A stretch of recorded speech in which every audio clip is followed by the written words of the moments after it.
समान अध्ययन के एक नए एपिसोड यूनिक प्रैक्टिस सेट 10 में आप सभी का स्वागत है। तो बिहार एसएससी की तैयारी के लिए हम लोग ये सेट प्रैक्टिस करते हैं। तो आज हम लोग स्टार्ट कर रहे हैं समान अध्ययन के 50 क्वेश्चन, जैसा कि हर दिन करते हैं। तो आज का जो पहला क्वेश्चन है वो है बस्तर जनजाति बहुल जिला भारत के किस राज्य में है। तो ऑप्शन है छत्तीसगढ़, राजस्थान, मणिपुर या फिर उत्तराखंड। तो इसका सही जवाब हो जाएगा छत्तीसगढ़। ठीक है, नेक्स्ट क्वेश्चन की ओर हम लोग यहाँ पे आगे बढ़ते हैं और टोटल हम लोग 50 क्वेश्चन करेंगे। निम्नलिखित में से कौन सा वेद गद व पद दोनों में है। तो ऋग्वेद है, अथर्ववेद है, यजुर्वेद या फिर सामवेद, जल्दी से बताओगे। तो इसका जो सही आंसर हो जाएगा वो हो जाएगा ऑप्शन सी, यजुर्वेद। ठीक है, नेक्स्ट क्वेश्चन की ओर हम लोग आगे बढ़ते हैं यहाँ पे और देखेंगे कि निम्नलिखित में से कौन सही सुमेलित नहीं है। ठीक है, तो सिमलीपाल राष्ट्रीय उद्यान मध्य प्रदेश, ग्रेट हिमालयन राष्ट्रीय उद्यान हिमाचल प्रदेश, साइलेंट वैली राष्ट्रीय उद्यान केरल या फिर डचिगम राष्ट्रीय उद्यान जम्मू और कश्मीर। तो इसका सही जवाब जो हो जाएगा वो हो जाएगा ऑप्शन ए कि ये जो है सिमलीपाल राष्ट्रीय उद्यान वो मध्य प्रदेश में नहीं है। ठीक है, तो ये उड़ीसा में है। तो बाकी सब यहाँ पे सही है। ठीक है, नेक्स्ट क्वेश्चन की ओर आगे बढ़ते हैं कि कौटिल्य का संबंध निम्नलिखित में किस विश्वविद्यालय से था। वैशाली, नालंदा, पाटलिपुत्र या फिर तक्षशिला। तो इसका जो सही आंसर हो जाएगा वो हो जाएगा ऑप्शन डी, तक्षशिला। ठीक है, बताओगे वर्तमान में तक्षशिला कहाँ पे है। नेक्स्ट क्वेश्चन की हम लोग बात करें यहाँ पे कि निम्नलिखित में किस सिख गुरु को जहांगीर ने मृत्यु दंड दिया था। तो जल्दी से इसका सही आंसर बताओगे आप लोग। तो इसका हो जाएगा गुरु अर्जुन देव। ठीक है, नेक्स्ट क्वेश्चन है कि निम्न में से किसने मुगल काल में ऐतिहासिक विवरण लिखा था। ठीक है, तो ऑप्शन आपके पास में है नूरजहां बेगम, रजिया सुल्तान, गुलबदन बेगम या फिर जहां आरा बेगम। तो इसका जो सही आंसर हो जाएगा वो हो जाएगा गुलबदन बेगम।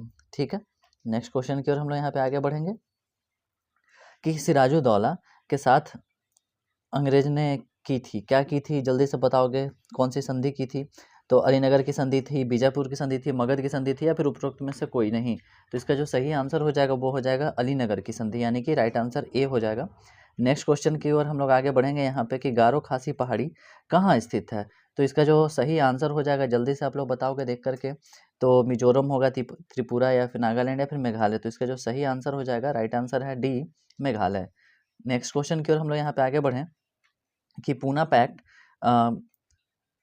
पैक्ट किसके किसके मध्य हुआ।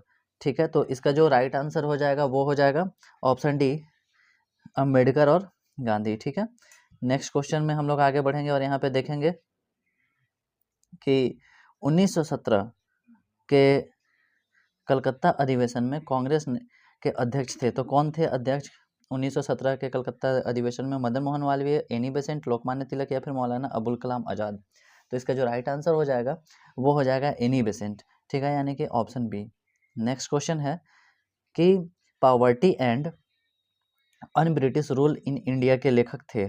तो किन्होंने लिखा था poverty and un British rule in India. तो जल्दी से इसका राइट आंसर बताओगे आप लोग। तो ये हो जाएगा राइट आंसर दादा भाई नौरोजी। नेक्स्ट क्वेश्चन की ओर हम लोग यहाँ पे आगे बढ़ेंगे और देखेंगे यहाँ पे नेक्स्ट क्वेश्चन है कि वंदे मातरम के साथ प्रथम संपादक कौन थे। तो जल्दी से इसका राइट आंसर बताओगे कि अरविंद घोष, रविन्द्रनाथ टैगोर, बंकिम चट्टोपाध्याय या फिर रासबिहारी बोस। तो इसका जो राइट आंसर हो जाएगा वो हो जाएगा अरविंद घोष। नेक्स्ट क्वेश्चन है यहाँ पे कि भारतीय स्वतंत्रता संग्राम की निम्नलिखित घटनाओं के सभी कालक्रम का कूट चुनिए। तो सविनय आज्ञा आंदोलन, होम रूल आंदोलन, भारत छोड़ो आंदोलन या फिर असहयोग आंदोलन। ठीक है, तो इसका जो हम लोग कूट बनाएंगे तो वो क्या हो जाएगा जल्दी से देख करके यहाँ पे बताओगे। 1 2 3 4 होगा या फिर 2 3 2 4 1 3 होगा या फिर 4 2 1 3 या फिर 4 1 2 3। तो इसका जो राइट आंसर हो जाएगा वो हो जाएगा ऑप्शन बी। ठीक है, 2 यानी कि ये पहले हुआ, फिर 4 ये दूसरे नंबर पे आएगा, फिर 1 आएगा तीसरे नंबर पे और 3 आएगा चौथे नंबर पे। ठीक है, नेक्स्ट क्वेश्चन की ओर हम लोग आगे बढ़ेंगे यहाँ पे और निम्न में कौन सा युग्म सुमेलित नहीं है। तो यहाँ पे आंसर देखोगे बताओगे कि इसका राइट आंसर क्या हो जाएगा। तो इसका जो राइट आंसर हो जाएगा वो हो जाएगा ऑप्शन डी, काकोरी कांड 1927। ठीक है, नेक्स्ट क्वेश्चन की ओर हम लोग आगे बढ़ते हैं कि भारत सरकार ने राष्ट्रीय गान को कब अधिग्रहित किया था। ठीक है, तो इसका जो राइट आंसर है वो हो जाएगा ऑप्शन बी, 24 जनवरी 1950 और 26 जनवरी को हमारा गणतंत्र दिवस मनाया जाता है। हिंदुस्तान सोशलिस्ट रिपब्लिकन आर्मी का गठन किसने किया? तो इसका जो राइट आंसर जल्दी से आप लोग बताओगे तो वीडी सावरकर या फिर चंद्रशेखर आज़ाद। ठीक है, इसका मैं बता दूं आपको कि राइट आंसर चंद्रशेखर आज़ाद होगा। ठीक है, ऑप्शन हमारा 2 ऑप्शन इधर है। तो नेक्स्ट क्वेश्चन की ओर हम लोग यहाँ पे आगे बढ़ते हैं कि उच्च न्यायालय में भारत की प्रथम महिला न्यायाधीश बनी। तो इसका सही जवाब बताओगे आप लोग देख करके कि विजया लक्ष्मी पंडित, उषा मेहता, सुधा कुलकर्णी या फिर एम फातिमा बीबी। तो इसका जो राइट आंसर हो जाएगा वो हो जाएगा एम फातिमा बीबी। ठीक है, नेक्स्ट क्वेश्चन है यहाँ पे कि किसी विधेयक के धन विधेयक होने का निर्णय करता है तो कौन करता है? राष्ट्रपति, प्रधानमंत्री, लोकसभा अध्यक्ष या फिर केंद्रीय मंत्रिमंडल। तो इसका राइट आंसर हो जाएगा ऑप्शन सी, लोकसभा अध्यक्ष। नेक्स्ट क्वेश्चन की ओर हम लोग यहाँ पे आगे बढ़ेंगे कि निम्नलिखित में किस देश के साथ भारत का काला पानी और सुस्ता क्षेत्र विवाद है? तो नेपाल, चीन, पाकिस्तान या फिर भूटान। जल्दी से बताओगे तो इसका जो राइट आंसर हो जाएगा वो हो जाएगा नेपाल। ठीक है, नेक्स्ट क्वेश्चन है कि आपातकाल की घोषणा निम्नलिखित में किस अनुच्छेद में निहित है? तो इसका जो राइट आंसर हो जाएगा वो हो जाएगा ऑप्शन ए, अनुच्छेद 352।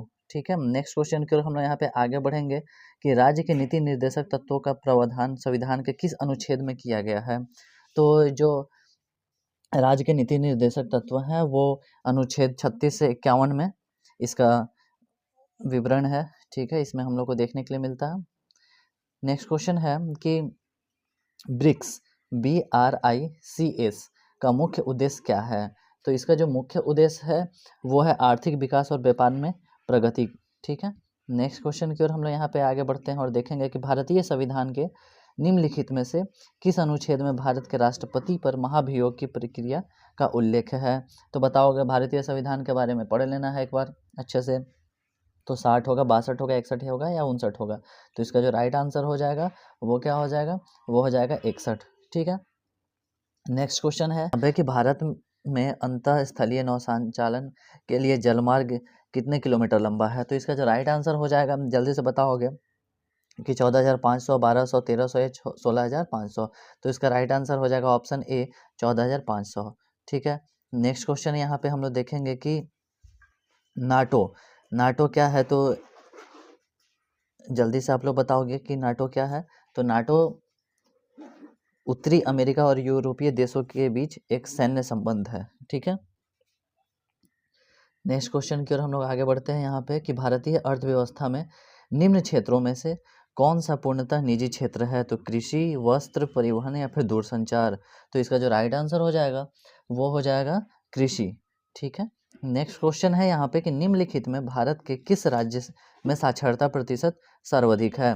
तो इसका जो सही जवाब हो जाएगा जल्दी से बताओगे कि मिजोरम होगा, गोवा होगा, केरल होगा या फिर असम होगा।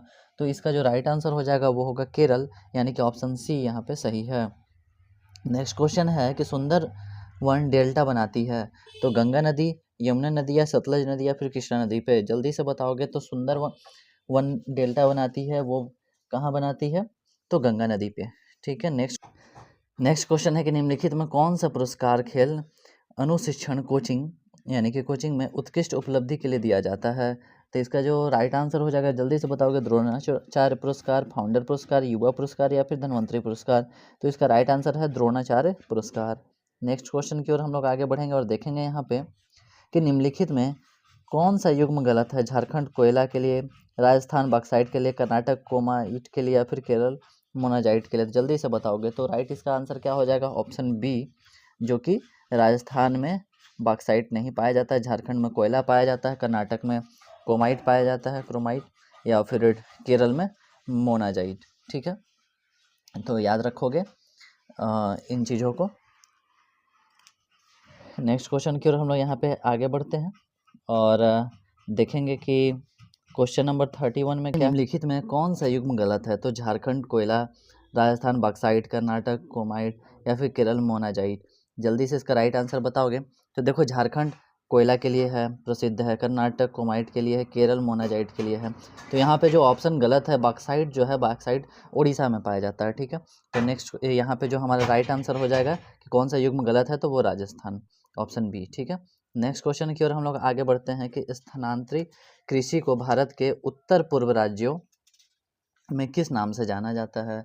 तो इसका जो राइट आंसर हो जाएगा जल्दी से बताओगे। ऑप्शन आपके पास में है झूम, लदांग, मिल्पा या फिर पोडू। तो इसका जो राइट आंसर हो जाएगा वो हो जाएगा ऑप्शन ए झूम। नेक्स्ट क्वेश्चन है यहाँ पे कि निम्नलिखित में कौन सा युग्म सुमेलित नहीं है। चाय असम, ये तो सही है। चावल बिहार, रबड़ केरल या फिर गेहूं उत्तर प्रदेश। जल्दी से बताओगे कौन सा युग्म सुमेलित नहीं है यहाँ पे। तो 32 का हो जाएगा चावल बिहार। ठीक है, नेक्स्ट क्वेश्चन की ओर हम लोग आगे बढ़ते हैं यहाँ पे कि निम्न में से कौन से दो परोक्ष कर हैं। जल्दी से बताओगे इसका राइट आंसर क्या होगा। बिक्री कर एवं आयकर, आयकर एवं संपत्ति कर, बिक्री कर एवं उत्पादन शुल्क या फिर आयकर व उत्पादन शुल्क। तो इसका जो राइट आंसर हो जाएगा वो हो जाएगा ऑप्शन सी, बिक्री कर व उत्पादन शुल्क। नेक्स्ट क्वेश्चन की ओर हम लोग यहाँ पे आगे बढ़ेंगे और देखेंगे कि निम्नलिखित में से कौन सही सुमेलित नहीं है। ठीक है, तो इस बार हम लोग के पास में ये युग्म वाला क्वेश्चन बहुत सारा है। देखते हैं इसमें कि मॉन्ट्रियल प्रोटोकॉल ओजोन परत, नोगाया प्रोटोकॉल अनुवांशिक परिवर्तन जीव। नेक्स्ट है इसका ऑप्शन कि क्योटो प्रोटोकॉल जलवायु परिवर्तन या फिर रामसर कन्वेंशन आर्द्रभूमि संरक्षण। तो इसका जो राइट आंसर हो जाएगा वो हो जाएगा ऑप्शन बी। बाकी सब यहाँ पे जो है वो सही है, ऑप्शन बी गलत है। तो नगोया प्रोटोकॉल अनुवांशिक परिवर्तित जीव। ठीक है, नेक्स्ट क्वेश्चन की ओर हम यहाँ पे आगे बढ़ेंगे और देखेंगे कि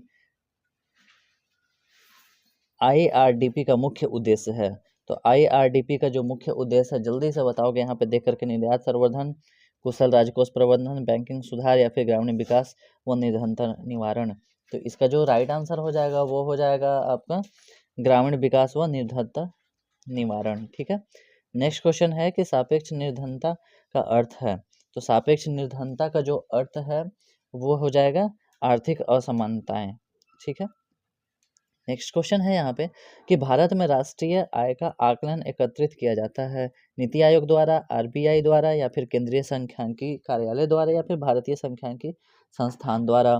तो इसका जो सही जवाब हो जाएगा वो क्या हो जाएगा। तो वो हो जाएगा ऑप्शन सी, केंद्रीय सांख्यिकी कार्यालय द्वारा। नेक्स्ट क्वेश्चन की ओर हम यहाँ पे आगे बढ़ेंगे और देखेंगे कि भारत में हेराडे डोमर मॉडल किस पंचवर्षीय योजना पर आधारित थी। इसका जो राइट आंसर हो जाएगा जल्दी से बताओगे। द्वितीय पंचवर्षीय योजना, चौथी पंचवर्षीय या फिर तीसरी पंचवर्षीय योजना या फिर प्रथम पंचवर्षीय योजना। तो जो राइट आंसर इसका है वो है प्रथम पंचवर्षीय योजना। नेक्स्ट क्वेश्चन है हमारा 39 कि जैन धर्म के लोग मानते हैं कि महावीर थे। क्या थे? अंतिम शिक्षक थे, पैगंबर थे, सन्यासी थे या फिर तीर्थंकर थे। तो इसका जो राइट आंसर हो जाएगा वो हो जाएगा तीर्थंकर। ठीक है, नेक्स्ट क्वेश्चन है यहाँ पे कि शिक्षा का अधिकार अधिनियम 2009 लागू हुआ। कब लागू हुआ था जल्दी से बताओगे। सितंबर 2010, अप्रैल 2010, अक्टूबर 2009 या फिर जून 2009। तो जल्दी से इसका सही जवाब बताओगे। तो इसका जो राइट आंसर है वो है अप्रैल 2010, यानी कि ऑप्शन बी सही है। नेक्स्ट क्वेश्चन है यहाँ पे कि जेमू ग्लेशियर किस राज्य में स्थित है। ऑप्शन है जम्मू कश्मीर, हिमाचल प्रदेश, उत्तराखंड या फिर सिक्किम। जल्दी से बताओगे। तो जेमू ग्लेशियर जो है वो सिक्किम में है, यानी कि ऑप्शन डी सही जवाब है। नेक्स्ट क्वेश्चन यहाँ पे देखेंगे, क्वेश्चन नंबर 42 कि 13 अप्रैल 1919 को जालियांवाला बाग में एक आम सभा आयोजित की गई थी। ठीक है, तो किस चीज़ के लिए आयोजित की गई थी जल्दी से बताओगे। यहाँ पे हड़ताल के आयोजन के लिए, लोकप्रिय नेताओं की गिरफ्तारी का विरोध करने के लिए या फिर रोलेट कानून अधिनियम का प्रतिवाद करने के लिए या फिर स्वराज की मांग के लिए। तो इसका जो राइट आंसर हो जाएगा वो हो जाएगा लोकप्रिय नेताओं की गिरफ्तारी का विरोध करने के लिए। नेक्स्ट क्वेश्चन है कि सीमांत गांधी के नाम से कौन जाने जाते हैं। जल्दी से बताओगे। सीमांत गांधी के नाम से कौन जाने जाते हैं। खुदाई गिदमतगार, रेड शर्ट्स, खान अब्दुल गफर खान या फिर लियाकत अली खान। जल्दी से इसका राइट आंसर बताओगे। तो इसका जो राइट आंसर है कि सीमांत गांधी के नाम से जाने जाते हैं खान अब्दुल गफर खान। ठीक है, नेक्स्ट क्वेश्चन यहाँ पे हम लोग देखेंगे कि INA का गठन हुआ। तो INA का गठन कब कहाँ हुआ जल्दी से बताओगे। जापान में, बर्मा में, मलयालम में या फिर सिंगापुर में। तो इसका जो राइट आंसर हो जाएगा वो हो जाएगा ऑप्शन डी सिंगापुर में। ठीक है, नेक्स्ट क्वेश्चन है यहाँ के भारतीय संविधान के अनुसार भारत भारत एक संघीय राज्य है, एकल राज्य है, राज्य संघ है या फिर अर्ध संघीय राज्य है? जल्दी से बताओगे। तो इसका जो राइट आंसर हो जाएगा वो हो जाएगा राज्य संघ है। तो भारत संविधान के अनुसार भारत एक राज्य संघ है। ठीक है, ऑप्शन सी सही जवाब होगा इसका। नेक्स्ट क्वेश्चन है कि निम्नलिखित में से कौन सिंधु की एक सहायक नदी है? ऑप्शन है जास्कर, सोन, यमुना, चंबल। जल्दी से बताओगे इसका राइट आंसर क्या होगा। तो इसका जो राइट आंसर हो जाएगा वो हो जाएगा जास्कर, यानी कि ऑप्शन ए सही जवाब होगा। नेक्स्ट क्वेश्चन की ओर हम लोग यहाँ पे देखेंगे, निम्नलिखित में से किसने द बेंच लिखी है? तो समीर सोनी, मेघन मार्कल, अमिताभ घोष या फिर कल्कि कोचलिन। तो इसका जो राइट आंसर हो जाएगा जल्दी से बताओगे तो वो क्या होगा, वो हो जाएगा मेघन मार्कल। ठीक है, और नेक्स्ट क्वेश्चन है हमारा 48 की कोई भी व्यक्ति लोकसभा का चुनाव लड़ सकता है यदि उसकी आयु हो कितनी, 30 वर्ष, 21 वर्ष या फिर 35 वर्ष या फिर 25 वर्ष। जल्दी से बताओगे इसका राइट आंसर क्या होगा। तो इसका जो राइट आंसर हो जाएगा वो हो जाएगा 25 वर्ष। ठीक है, तो लोकसभा का चुनाव यानी कि सांसद का चुनाव लड़ने के लिए मिनिमम जो एज होना है चाहिए वो कितना होना चाहिए, तो वो होना चाहिए 25 वर्ष। नेक्स्ट है कि राज्य सरकार को बर्खास्त किया जा सकता है किसके द्वारा? जल्दी से बताओ। तो राज्यपाल की सिफारिश पर, भारत के राष्ट्रपति द्वारा, भारत के राष्ट्रपति द्वारा या फिर राज्यपाल द्वारा या फिर प्रधानमंत्री द्वारा। तो राज्य सरकार को बर्खास्त किया जा सकता है किसके द्वारा किया जा सकता है? तो राज्यपाल की सिफारिश पर भारत के राष्ट्रपति द्वारा। ठीक है, नेक्स्ट क्वेश्चन है जो कि आज का आखिरी क्वेश्चन है कि निम्नलिखित में से किसकी नियुक्ति भारत के राष्ट्रपति द्वारा नहीं की जाती है? राजदूत की, प्रधानमंत्री के, महान्यायवादी की या फिर भारत के उपराष्ट्रपति की? जल्दी से बताओगे इसका राइट आंसर। तो इसका जो राइट आंसर हो जाएगा वो हो जाएगा भारत के उपराष्ट्रपति, है ना। तो जो भारत के राष्ट्रपति के द्वारा राजदूत की भी नियुक्ति की जाती है, प्रधानमंत्री, महान्यायवादी की जाती है, लेकिन भारत के उपराष्ट्रपति की नहीं की जाती है। ठीक है, तो आई होप कि 50 क्वेश्चन में से मैक्सिमम आप लोग के आंसर सही हुए होंगे और आगे भी हम लोग सेट प्रैक्टिस करते रहेंगे हर दिन, जैसा कि मॉर्निंग में 6 बजे वीडियो अपलोड हो जाता है चैनल पे। तो आप लोग चैनल को सब्सक्राइब करके ही रखोगे ताकि नोटिफिकेशन भी आपके पास में पहुंचता रहे। और वीडियो पसंद आती है तो लाइक कर दिया करो और सभी को शेयर किया करो ताकि ज़्यादा से ज़्यादा लोग देखें और सीख सकें। ठीक है, सबकी तैयारी हो सके। तो मिलते हैं हम लोग फिर अगली वीडियो में। Thanks for watching this video.